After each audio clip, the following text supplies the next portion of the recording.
Good morning, my lovely little ghosts, and welcome to the Dark Orchard. I'm Laura, and this is an album review.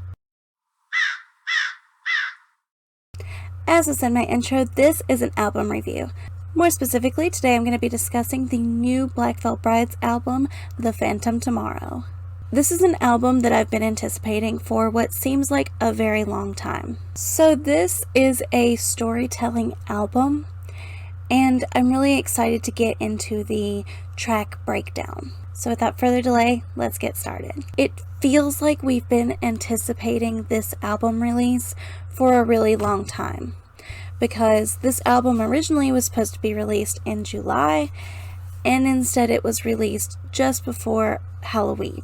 But it was well worth the wait. The Phantom Tomorrow is everything I expected it to be. If you've followed my album reviews in the past, whether it be written ones or spoken ones like the ones I do on my channel, then you know I am a huge fan of spoken word. With the introduction of The Phantom Tomorrow, unlike the introduction to Wretched and Divine, there is no spoken word introduction. Instead, it is this heavy, orchestral, comic book style introduction.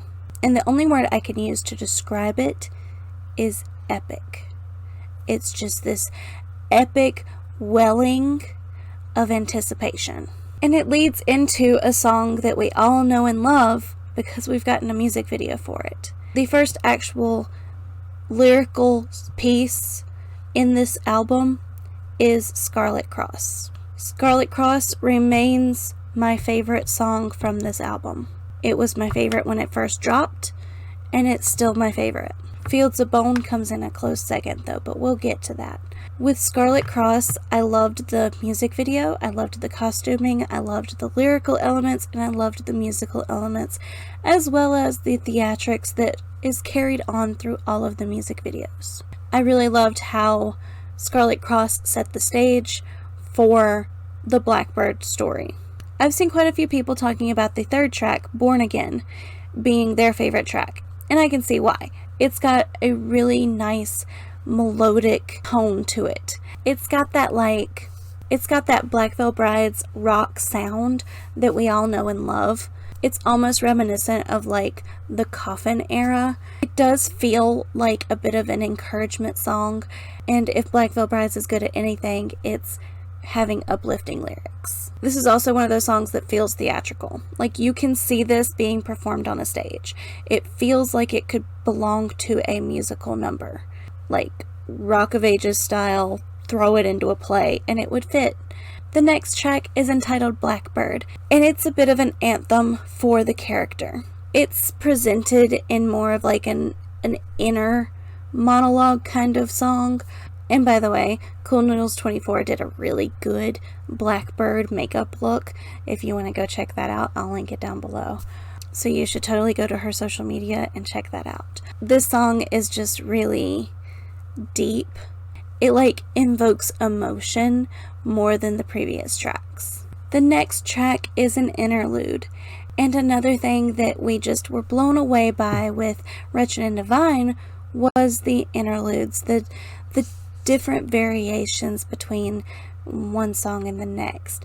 This is a full interlude that includes the violin by Jinx. It includes fantastic instrumentals, and it's another emotion-invoking musical number. In contrast to the opening music, this interlude has that like rising music feeling that gives you the feeling of anticipation. It gives you that feeling of something's about to happen, something big is about to happen, and then knowing that the next song is Torch, we know what the big thing is that's going to happen. We know what's going on in that interlude. I love the like hard drum beat in the interlude. It really lends to the battle aspect, the like rising emotion that it's supposed to invoke. That thumping of the drum really draws that out even more. So props to Cece. And then seamlessly the interlude transitions into Torch. Torch had a gorgeous music video also. It's where they debuted the red suits with the little black cross, and I did an entire reaction video to that music video. As with every song they've released with a music video, Torch is a favorite of mine. It really had a turning point to it, and the beat is very catchy. The track The Wicked One is very thought-provoking. I can definitely see how it's the song that comes after Torch. The lyrical visual that comes after the actual visual of the burning church is just immaculate. The lyric, "So burn down all that you need," really embraces what happened in Torch, and you can just tell that The Wicked One is the perfect predecessor to the song Torch. I was absolutely blown away by it, and it has become one of my absolute favorite tracks from the album almost instantly. And with this track, we get that traditional Black Veil whoa, and that just lends to how absolutely powerful this song actually is. It has that classic Black Veil Bride sound, and it's one of many tracks that switches up your emotions for the album. The whole album draws out so much emotion, but this song takes a turning point. And if you're thinking about it in correspondence with the Torch music video, it really makes a lot of sense. And it also invokes a lot of mentally visual aspects. So The Wicked One is definitely one of my favorite songs from The Phantom Tomorrow. After The Wicked One, we get Shadows Rise, which kind of makes you think about Shadows Die. But Shadows Rise gives you that sense of darkness. There's actually a lyric in the chorus that says the shadows rise and turns into night. It does give you that like comic book doom and gloom feeling. It's one of those songs that I can imagine Andy singing it on stage and doing the hand thing and getting real emotional with it. This is that song. This is the song I can see him doing that with the most out of the rest of the songs on the album. Fields of Bone is the next track, and oh my god, I love Fields of Bone so much. And knowing that Fields of Bone comes after Torch really brings the story into perspective, and it's just fantastic. It really like feeds into that, I know I've said it a million times, but that comic book feel. The music video for this one was fantastic. The filming effects that they used were just spot on. It was all just beautiful. I cannot wait to read the comic book that goes along with this after hearing this full album. But knowing that Fields of Bone comes after Scarlet Cross and Torch, especially Torch, it really puts things into perspective. It really puts the storyline into action in your brain. Crimson Skies is another one that Crimson Skies actually has two music videos. There's a live music video and more of a artistic rendering of the storyline. It's got that like upbeat feeling that I can see it like in the middle of a Black Veil show to pump the audience up even more. It's a pump you up kind of song, especially with the chorus. And it's one of those songs that you want to sing along to. And I can really imagine a whole crowd doing that back and forth sing along with Andy. So I really hope he does this on tour. I'm not sure if he does. I've kind of avoided looking at set lists because I've got my own shows coming up. Crimson Skies is just another one of those ballads that captivates you and makes you want more of the storyline. The next track is called Kill the Hero, and it's sassy, and it's very matter of fact, like this, so this. It's quickly becoming my second favorite song.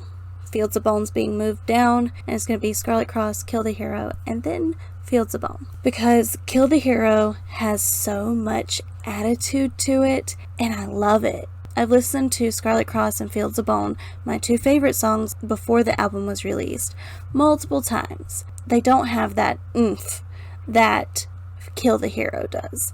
I feel like Kill the Hero is going to be that hidden gem in the album that I'm going to love even if no one else does. And then finally we get Fall Eternal, a somber song that I need to know the background to. I'm so ready for my hands to be on the comic book, because the story that the songs are telling is so enthralling, and Fall Eternal really gives you that sad what now kind of feeling that I hope is really elaborated on in the comic. So now that we've gone track by track, let me tell you my solid opinion on the Black Veil Brides album. Like I said a little bit ago, I now have a new favorite, which is Kill the Hero. So I like Scarlet Cross, Kill the Hero, and Fields of Bone the best out of all the songs on the album. But the entire album is just a roller coaster of emotion, and it really pushed the bar. The entire band sounds beautifully cohesive. They really utilized the talents in the band.